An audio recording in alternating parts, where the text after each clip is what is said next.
네, 크롱님들 반갑습니다. 박종환 작가입니다. 비트코인 가격이 횡보 구간을 이어가고 있지만 채택과 규제와 관련해서 방향성이 조금씩 더 명확해지고 있습니다. 그리고 온체인 지표상으로 변동성 시그널도 나타나고 있는데요. 과연 비트코인과 암호화폐는 어디로 향하게 될지 한번 살펴보겠습니다. 네, 오늘 영상이 도움이 되셨다면 구독, 좋아요, 댓글, 알림 설정 정중히 부탁드리겠습니다. 네, 거시경제 이슈부터 한번 살펴보겠습니다. 네, 어제 미 증시는 대통령의 날로 휴장했습니다. 지금 트럼프 대통령이 연일 여러 가지 발표들을 하고 있는데요. 이런 전방위적인 공세에 거시경제의 불확실성은 계속해서 이어지고 있습니다. 자, 지난주에 중요한 지표들 중에서 물가 지표가 발표가 됐습니다. 이 물가 지표들이 소비자 물가 지수, 생산자 물가 지수가 모두 다 예상치를 상회한 가운데 워싱턴 DC의 실업수당 신청이 6주 동안 55% 상승한 것으로 집계가 됐습니다. 트럼프 대통령이 공무원 해고에 집중하고 있는 만큼 고용주의는 더 꺾이게 될 가능성이 높은데요. 그렇다 보니까 금리 인하 속도가 조금 더 빨라지지 않을까 이런 시장의 기대감들이 나오고 있습니다. 실제로 이번 3월에 금리를 동결할 것이다 라고 하는 전망은 97.5%로 사실상 확정적이라고 볼 수 있고요. 5월 달까지도 이 금리 동결에 대한 전망들이 우위에 있는데 그 이후부터는 좀 박빙의 예측을 보이고 있습니다. 그리고 지지난주까지만 해도 10월 달과 12월 달에 금리를 한 차례 인하할 것이다 라고 하는 전망이 좀 빨라지는 움직임들을 보이고 있고요. 6월 달부터도 이 두 개의 전망이 많이 박빙을 이루고 있기 때문에 이 전망들이 어떻게 추이가 변하게 될지는 앞으로 발표되는 지표를 계속해서 참고를 해야 됩니다. 네, 그동안에 디지털 자산 투자 상품에 5주 연속으로 순유입이 이어졌었는데 지난주에는 순유출로 전환을 했습니다. 상세한 내용 한번 살펴보시면은 비트코인과 이더리움에서 다 순유출이 있었고요. 특히 비트코인이 월등하게 많은 순유출이 있었습니다. 반면에 솔라나와 XRP 그리고 수위 같은 상품에서는 순유입이 유의미하게 들어오는 것들을 확인할 수 있습니다.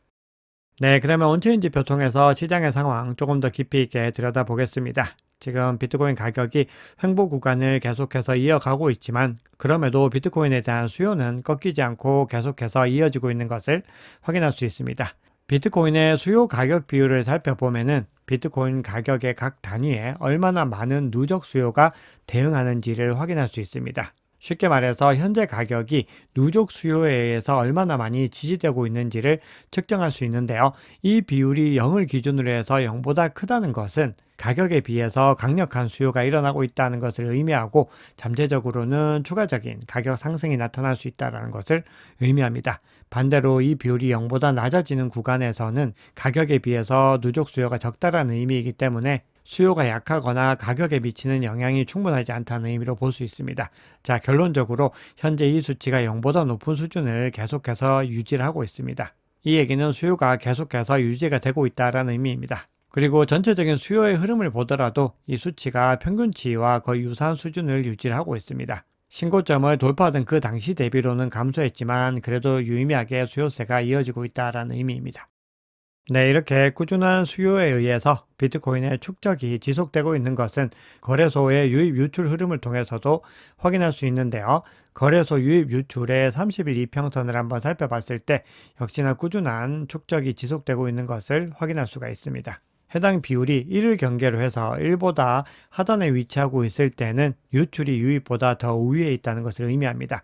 거래소에서의 유출이 많아진다는 것은 계속해서 비트코인을 중장기적으로 축적한다라는 의미이기 때문에 상승 신호로 간주를 하게 됩니다. 네, 그런데 비트코인의 네트워크 펀더멘탈은 단기적으로 약세 추세를 이어가고 있습니다. 어제 비트코인 네트워크의 수수료 감소와 관련해서 온체인 지표를 보여드렸는데요. 지금 보시면은 비트코인의 네트워크 활동성 지표도 계속해서 하락 추세를 이어가고 있고 365일 이평선보다도 더 하단에 위치하고 있는 것을 확인할 수 있습니다. 이렇게 비트코인 네트워크 활동성이 줄어든다라고 하는 것은 시장의 불확실성이 커지면서 투자자들의 관심과 거래량이 감소한 결과로 볼 수 있습니다. 네, 그리고 특히나 비트코인 기반 프로토콜이죠. 룬스와 오디너스의 활동 감소가 두드러지고 있는 것도 이런 흐름들의 중요한 요인이 되고 있습니다. 네, 그런데 사이클의 전체적인 흐름을 확인하는 데 용이한 이 장기 보유자들의 미실현 순손익 지표, 즉 NUPL 지표는 행복감 단계를 계속해서 유지하고 있습니다. 지금 이 수치가 0.75% 이상인 극도의 행복감 단계가 대략적으로 한 달 정도 이어졌습니다. 그리고 행복감 단계에 머물고 있다라고 하는 것은 상승장이 계속해서 이어지고 있다라는 의미로 볼 수 있습니다. 자, 그런데 이 구간에 들어선 만큼 지금부터는 이제 본격적인 상승 랠리가 시작될 가능성이 있으면서도 계속해서 과열 구간으로 진입을 하게 된다라는 의미입니다. 그러면 과거 대세 상승장에서 이 구간이 어느 정도 지속이 되었는지를 보면은 우리가 이번 시즌에도 대세 상승장이 어느 정도 이어질지를 감안할 수 있는데요. 이전 주기에서 1차 대세 상승장에서는 그 구간이 굉장히 길었습니다. 450일이었고 그 이후에는 385일 그리고 228일 동안 이어졌는데 현재 시점에서는 한 달 동안 이어졌기 때문에 아직까지는 가야 될 길은 많이 남아있다는 것을 확인할 수 있습니다. 그리고 이 구간에서 NUPL 지표가 최고점을 찍었던 구간들도 꾸준히 감소를 하고 있는데요. 이번에는 어느 구간까지 찍고 내려오게 될지에 대한 부분들도 계속해서 관찰해야 됩니다. 네, 이렇게 대세 상승장이 꾸준히 이어지고 있는 가운데 변동성이 다가오는 시그널도 나타나고 있습니다. 차피니스 인덱스라고 해서 변동성 지수가 있는데요. 지금 이 지수가 역대 최고치를 경신을 했습니다. 이 지수가 이렇게 높아졌다라고 하는 것은 횡보 구간이 계속해서 강하게 지속되고 있다라는 의미이고 그만큼 역사적으로도 좁은 변동성 폭을 보이고 있다라는 의미입니다. 그리고 이렇게 차피니스 인덱스가 크게 상승했던 구간 이후에는 변동성이 강하게 나타나는 것들을 확인할 수 있습니다. 그럼 이 구간에서 차피니스 인덱스가 하락하는 구간에서 급격하게 상승 랠리들을 이어가고 있는 걸 볼 수 있죠. 즉 차피니스 인덱스가 하락한다라고 하는 것은 큰 변동성에 의해서 상승이든 하락세든 어느 방향이든 향하게 된다라는 의미이기 때문에 이렇게 이 고점을 형성했다는 것은 이제 하락 추세로 전환을 하면서 비트코인 가격이 상방과 하방 어디론가 향하게 된다는 것을 의미를 합니다. 전체적인 대세 상승장 관점으로 봤을 때는 상승 구간으로 향할 가능성이 더 높다라고 볼 수 있지만 그럼에도 불확실성 요인들이 완전히 사라지지 않았기 때문에 단기적으로는 하방을 향할 가능성도 염두에 둬야 됩니다. 네, 그런데 중장기적으로는 상승세에 월등하게 무게감이 실리고 있습니다. 현재 대세 상승장이 진행되고 있는 부분들도 그렇고요. 전체적인 정황들도 상승에 더 무게감을 싣고 있는 그런 정황들이 나오고 있는데요. 온체인 상으로 봤을 때 두 가지의 어떤 지표들을 한번 살펴보겠습니다. 첫 번째는 스테이블 코인 발행이 지속적으로 증가하고 있다는 겁니다. 특히 미국에 기반을 둔 달러 기반 스테이블 코인 USDC의 발행이 꾸준하게 늘어나는데요. 어제도 2.5억 달러, 한화로는 3,600억 원의 USDC가 트레저리에서 신규로 발행이 됐습니다. 그리고 이렇게 스테이블 코인이 계속해서 발행된다라고 하는 것은 온체인 유동성이 꾸준히 증가하는 의미이기 때문에 결국 이 유동성들은 비트코인의 가격을 올리는데 역할을 할 수 있습니다. 네, 두 번째로는 FTX의 상환이 시작된다라는 부분입니다. 지금 FTX에서 1BTC가 출금이 이루어졌습니다. FTX의 상환이 2월 18일부터 1차 상환이 예정되어 있는 만큼 테스트 트랜잭션일 가능성이 높다라고 분석이 되고 있습니다. FTX 채권자들에게 상환할 금액은 총 160억 달러, 한화로는 23조 원 규모에 달하고 있습니다. 굉장히 막대한 규모라고 볼 수가 있죠. 그리고 이 물량이 상환이 됐을 때 시장에 어떤 영향을 미치게 될지 여러 의견들이 나오고 있는데요. 기관들은 암호화폐 시장에 상당한 유동성이 공급될 가능성이 높다. 또 이렇게 분석을 하고 있습니다. 즉 이 규모의 물량들은 다시 암호화폐를 매입하는데 사용이 될 가능성이 높다는 겁니다. 그렇기 때문에 우리는 시장을 중장기적으로 긍정적인 관점으로 바라볼 수 있는 겁니다. 네, 그러면 알트코인과 관련해서도 이더리움과 리플의 상황 간단하게 살펴보겠습니다. 자, 먼저 이더리움부터 볼 텐데요. 이번 사이클에서 기타 암호화폐 시가총액 대비 비트코인 시가총액 비율이 0.9에서 2.1로 큰 폭으로 상승을 했습니다. 거의 2배 넘게 상승을 했죠. 반면에 이더리움의 시가총액 비율은 0.41에서 0.36으로 감소 추세를 이어가고 있습니다. 이렇게 비트코인의 시장 점유율이 2배 이상 증가하는 것과 대조적인 움직임을 보이는 것은 이더리움이 계속해서 입지를 잃고 있었다라는 의미입니다. 그리고 그동안의 유동성이 어디로 향했는지를 확인할 수 있는 대목인데요. 어제 이더리움이 모처럼 만에 가격 반등이 있었는데요. 거래량에서도 어제 하루 동안에 비트코인보다 더 높은 움직임을 보였습니다. 그리고 전체적인 글로벌 시장에서의 거래량을 살펴봤을 때는 이더리움, 비트코인, 솔라나, 리플 순서로 나타나고 있습니다. 이 이더리움의 이 흐름들이 계속해서 이어질지를 한번 지켜봐야 됩니다. 지금 현재 이더리움 같은 경우는 중요한 이벤트들을 몇 가지 앞두고 있는데 그중에서 대표적인 부분은 이 현물 ETF에 스테이킹 조항이 적용될 가능성이 제기가 되고 있기 때문에 이게 이루어지게 됐을 때는 기관발 수요가 더 많이 늘어날 수 있습니다. 그리고 현재 시점에서 기관의 수요가 꾸준히 늘어나는 추세를 보이고 있죠. 그리고 두 번째로는 팩트라 업그레이드를 통해서 확장성과 그리고 비용이 어떻게 또 움직이게 될지를 한번 지켜보셔야 됩니다. 궁극적으로 이더리움이 본격적으로 움직이게 될 때 알트코인의 대세 상승장이 시작될 가능성이 높습니다. 네, 이번에는 리플 한번 살펴보겠습니다. 리플 스테이블 코인인 RLUSD의 총 공급량이 1억 2천만 달러를 돌파했습니다. 한화로는 약 1,730억 원 규모인데요. 지금 출시된 기간 대비로는 굉장히 좋은 성과를 내고 있다라는 평가를 받고 있습니다. 그럼에도 여전히 USDT와 USDC 대비로는 점유율 수준에서는 미약한 수준입니다. 그래서 앞으로 이 리플의 스테이블 코인이 가야 될 길이 굉장히 멀다라는 것인데, 이런 상승 추세들을 만약에 유지한다라고 했을 때는 이번 시즌에서 굉장히 주목해 볼 만하다, 이렇게 볼 수 있습니다.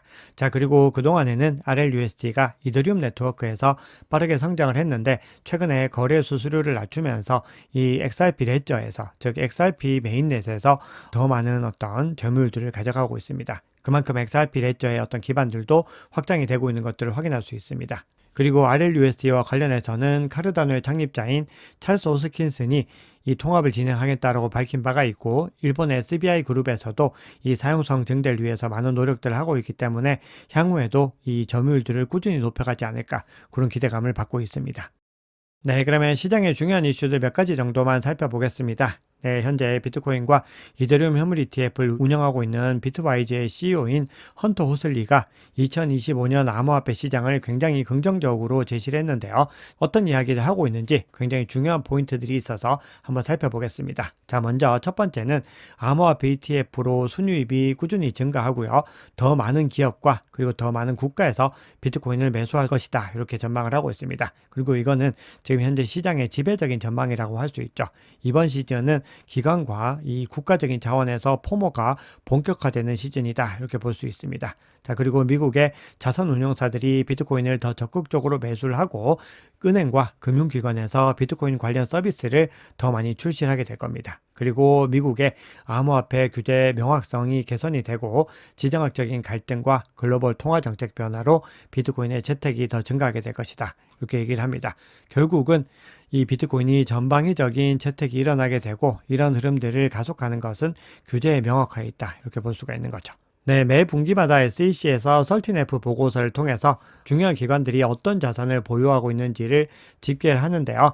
지난해 4분기에 블랙락 현물 ETF 보유 기간이 무려 55% 증가를 했습니다. 지난 3분기에는 이 블랙락의 IBIT를 672개의 주요 기관에서 보유를 하고 있었는데 4분기에는 무려 1041개로 늘어났습니다. 트럼프 행정부가 들어서면서 암호화폐 친화적인 행보에 힘입어서 전통 금융기관들이 비트코인 채택을 가속화하고 있음을 의미합니다. 네, 그리고 미국을 기반으로 해서 비트코인 채굴업자들의 해시레이트 점유율도 상승하고 있습니다.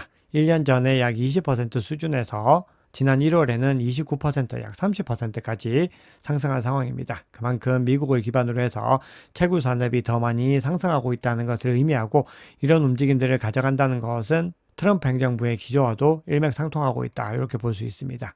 네, 그리고 번사인에서요, 미국의 암호화폐 TF는 비트코인의 전략적 준비자산 설립에 가장 집중하고 있다, 이렇게 주장을 하고 있습니다. 그리고 전략적 준비자산으로서의 어떤 채택이 어느 정도 범위에서 이루어질지에 따라서 실제로 비트코인 가격에도 굉장히 많은 영향을 미칠 것으로 보입니다. 그래서 시장에서는 크립토 차르인 데이비삭스가 여기에 대해서 어떤 구체적인 방향성을 제시할지, 그런 부분들을 가장 예의주시하고 있죠. 네, CBD 지표 한번 살펴보겠습니다. 현재 바이오타트상으로 매도벽은 100K와 105K 그리고 110K에 가장 뚜렷하게 형성이 되어 있습니다. 중요한 이 저항 구간으로서 작용을 할 수 있다는 겁니다. 그런 가운데 고래들의 움직임 한번 살펴보시면은 가장 큰 규모의 갈색과 가장 작은 주황색의 움직임이 도드라지게 보이는데요. 그 중에서도 이 갈색의 움직임을 주시하셔야 됩니다. 지금 매수 대 매도 비율 자체를 계속해서 매수에 더 우위를 두면서 움직임을 가져가고 있습니다. 그럼에도 나머지 주체들이 모두 다 물량을 던져내면서 전체적인 주문량 기준으로 했을 때는 이 매수세가 매도세 대비로 크게 우위에 있지 못한 움직임들을 보이고 있습니다. 그래서 가격이 좀 지지부진한 움직임 움직임을 보이고 있는데요. 나머지 주체들도 같이 움직임에 동참을 하면서 전체적으로 매수 물량 자체가 더 늘어나야 됩니다. 그런 가운데서 지금 보라색이 약간씩 반등의 움직임들을 보이고 있는데 이 움직임들이 이어질지는 꾸준히 모니터링을 해보겠습니다. 네, 비트코인 차트 한번 보겠습니다. 네, 지금 비트코인 가격이 역대급으로 좁은 변동폭을 보이고 있습니다. 그리고 약 2주 동안 추세 전환을 이루어내지 못하고 있습니다. 그래서 어제와 관점은 동일합니다. 비트코인이 추세를 전환하려면 주요 이평선과 볼린저 밴드 중심선을 상방 돌파하고 지지를 받고 다시 반등세를 이어가야 됩니다. 그래서 그 구간들 조금 더 살펴보면은 현재 22평선은 98K에 형성되어 있고 52평선은 98.8K에 위치를 하고 있습니다. 그래서 이 구간들을 반등하고 올라가는 부분들 첫 번째 미션으로 보셔야 되고요. 이 구간 반등에 성공을 하게 되면은 그 다음에는 이제 100K입니다. 10만 달러를 상방 돌파하는지에 따라서 추세가 더 가파르게 이어질 수 있을지가 결정이 됩니다. 만약 이 구간에서 반등하지 못하고 하락하게 됐을 때는 92K와 90K까지도 여전히 열려있는 구간이다. 이렇게 볼 수 있죠. 현재 RSI 상으로 봤을 때는 50보다 하회를 하고 있고 이평선보다 하방에 위치를 하고 있습니다. 그리고 MACD 상으로도 약세 추세가 조금 더 짙어지고 있는 것을 확인할 수 있습니다. 그런데 볼린저 밴드의 이 밴드 폭이 이렇게 좁은 구간들을 이어간다라고 하는 것은 결국 조만간에 이 변동성이 나타날 수 있음을 의미를 합니다. 앞서 차피니스 인덱스에서 나타난 시그널들과 거의 유사하다고 볼 수 있죠. 네, 그런 가운데 앞서 하방을 향하게 됐을 때는 어떤 구간들이 중요한 지지 구간인가 이 부분들을 살펴보면은 단기 보유자들의 실현 가격이 위치하고 있는 92K를 가장 중요하게 보셔야 됩니다.